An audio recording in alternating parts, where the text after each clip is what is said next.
Hey guys, नमस्कार। मैं हूं आपका अपना शिवम कृष्ण। आज फिर से आप लोगों के बीच में एक छोटी सी लघु कथा के साथ उपस्थित हुआ हूं। आज का जो हम लोग का कहानी है वह हमारे काम पे निरंतरता के लिए है। हम अपने काम को कैसे निरंतरता के साथ करें, उस पे आज एक छोटी सी कहानी आपको सुनाएंगे। अक्सर होता है ना, हम लोग अपने काम को करते करते अगर उसका परिणाम हमारे लिए संतोषजनक नहीं मिलता है तो हम लोग कई बार उब जाते हैं और उस कार्य को रोक देते हैं।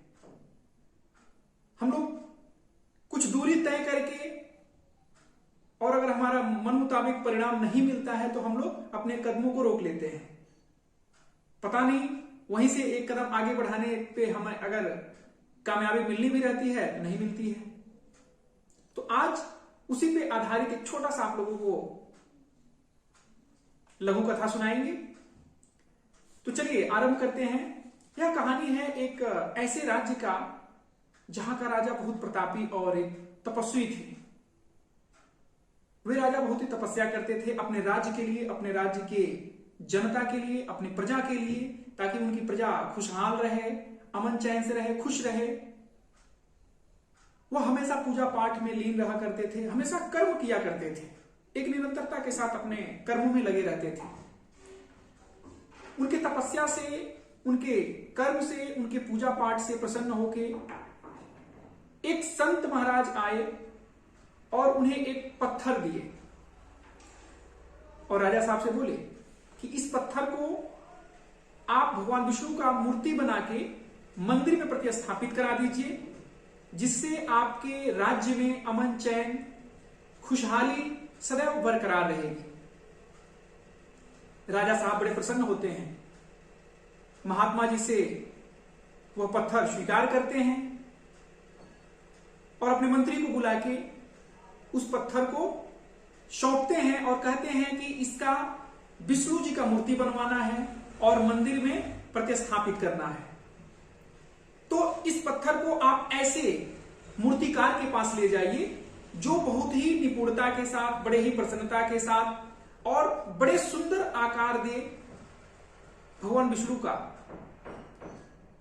मंत्री वह पत्थर लेके अपने राज्य में भ्रमण के लिए निकलते हैं और उस राज्य में जो सबसे एक सुंदर और सबसे अच्छा मूर्ति बनाने वाला मूर्तिकार मंत्री जी को मिलता है। मंत्री जी वह पत्थर उस मूर्तिकार को सौंपते हुए कहते हैं कि इस पत्थर से भगवान विष्णु का मूर्ति बनाना है और इतना सुंदर बनाना है कि देखने में अद्भुत लगे, एकदम जीवंत लगे।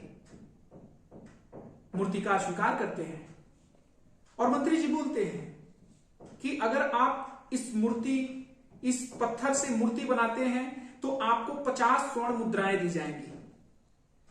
मूर्तिकार बड़े ही प्रसन्नचित्त मुद्रा में उस पत्थर को स्वीकार करता है और उस पे कार्य आरंभ कर देता है।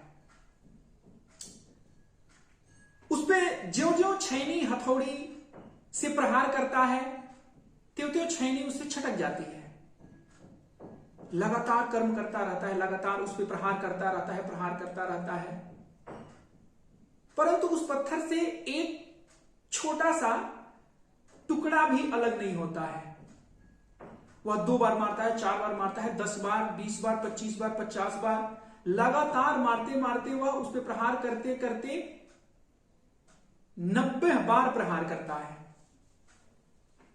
90 बार से भी आगे बढ़ता है, एकदम पसीना पसीना हो जाता है, एक छोटा सा टुकड़ा भी उसमें से अलग नहीं होता है। मूर्तिकार परेशान हो जाता है कि आखिर यह पत्थर है किस चीज का, यह कौन सा पत्थर है जो नहीं टूट रहा है।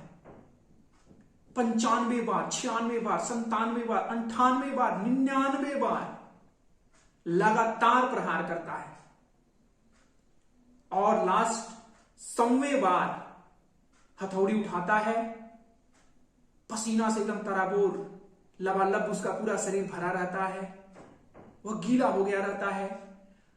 100वें बार वह प्रहार करने ही वाला रहता है कि अचानक उसके मन में एक विचार आता है कि 99 बार जब हम प्रहार कर लिए तो एक लास्ट 100 बार में कौन सा है पत्थर टूट जाएगा। ये पत्थर मेरे बस की बात नहीं है, ये मेरे मान का नहीं है, ये मुझसे नहीं हो पाएगा, वो हार मान जाता है, थक चुका रहता है वो प्रहार करते करते, और बड़े ही निराश भाव से, बड़े ही दबे कुचले मन से उठता है और उस पत्थर को ले जाके मंत्री जी को सौंप देता है। वापस करते हुए बड़े दुखी मन से कहता है, ये मेरे मान का नहीं है, ये मेरे बस का है ही नहीं, ये मुझसे नहीं हो पाएगा। लेकिन मंत्री जी को तो राजा साहब का आदेश रहता है, उन्हें तो हर हाल में उस पत्थर से मूर्ति बनवाना ही रहता है। कहते हैं कोई बात नहीं, वह दूसरे मूर्तिकार को बुलवाते हैं और उसको सौंपते हुए कहते हैं कि इस पत्थर से एक भगवान विष्णु का बड़ा ही अद्भुत मनमोहक मूर्ति बनाना है, क्या यह तुम्हारे बस की बात है? वह मूर्तिकार, उसको यह नहीं पता रहता है कि मुझसे पहले कोई ले गया है और 99 बार इस पे प्रहार किया है। वह बड़े प्रसन्नचित मुद्रा में उसको स्वीकार करता है और वहीं पे अपना सारा सामग्री लेके आया रहता है, छैनी हथौड़ी सारा अपना इंस्ट्रूमेंट लेके आया रहता है, मूर्ति बनाने वाला। वह उठाता है और पहले प्रहार में ही पत्थर के 2 टुकड़े हो जाते हैं और धीरे धीरे छैनी हथौड़ी से उस पर आकार देने लगता है और खूब सुंदर सा एक मनमोहक भगवान विष्णु का मूर्ति बना लेता है और बड़े हंसते मुस्कुराते मूर्ति सौंप के अपना 50 स्वर्ण मुद्राएं लेके वापस अपने घर चला आता है। मंत्री जी सोचते हैं कि काश पहले वाला मूर्तिकार एक प्रहार और कर लिया होता, एक बार और प्रयास कर लिया होता, पता नहीं कैसे वह इस पे आकार देने पे लगा हुआ था जो आकार नहीं दे पाया, और यह तो एक बार में ही प्रहार किया और पत्थर का खूब अच्छा मूर्ति बना दिया। तो इस कहानी का तात्पर्य व उद्देश्य यह है कि हम जो भी कर्म करते हैं, हम जो भी कार्य करते हैं, उसमें हम निरंतरता सदैव बरकरार रखें। पता नहीं 10 कदम चलने के बाद से जब हम रुकने लगते हैं तो 11वें कदम पे ही हमें सफलता मिलनी हो। कभी कभी सूर्य के सामने भी बादल आ जाते हैं, इसका मतलब ये नहीं कि सूर्य उदय नहीं होता है या सूर्य का प्रकाश रुका रहता है। इसी तरह हमारे जीवन में भी उतार चढ़ाव हमेशा आते रहते हैं। रात होती है तो दिन होना ही है। रात होती ही इसीलिए है कि एक नए सवेरे के साथ दिन का शुरुआत हो। इस कहानी से हमें यही शिक्षा मिलती है कि हमें निरंतरता के साथ सदैव अपने कर्म करते हुए हमें आगे बढ़ते रहना चाहिए। कभी भी हमें अपने पैर को स्थिर नहीं करना है, कभी भी हमें जमना नहीं है, रुकना नहीं है। पानी जब रुक जाती है, जम जाती है तो उसमें सड़न आ जाता है। पानी जो निरंतर सदैव बहती रहती है, जो सदैव अपने मार्ग पे चलती रहती है, वो पानी मीठी होती है, नदी की पानी होती है। तो इस कहानी का उद्देश्य ही यही है कि हमें अपने कर्म को, अपने कार्य को निरंतरता के साथ करना है। कहा भी जाता है ना, असफल लोग जहां रुक जाते हैं, जहां अपने कार्य को रोक देते हैं, सफल लोग वहीं से शुरुआत करते हैं। सफल लोगों का परिभाषा क्या है? जहां से असफल लोग रुक जाते हैं, जहां पे जाते जाते ठहर जाते हैं, उसके आगे सफल लोग अपनी यात्रा प्रारंभ करते हैं। यही सफल लोगों का फार्मूला होता है। वह निरंतरता के साथ अनवरत चलते रहते हैं, चलते रहते हैं, चलते रहते हैं। और इस धरती पे, इस ब्रह्मांड में रुका क्या है? सारे पिंड चल रहे हैं, सारे ग्रह चल रहे हैं। तो हमें अनवरत सदैव चलते रहना चाहिए।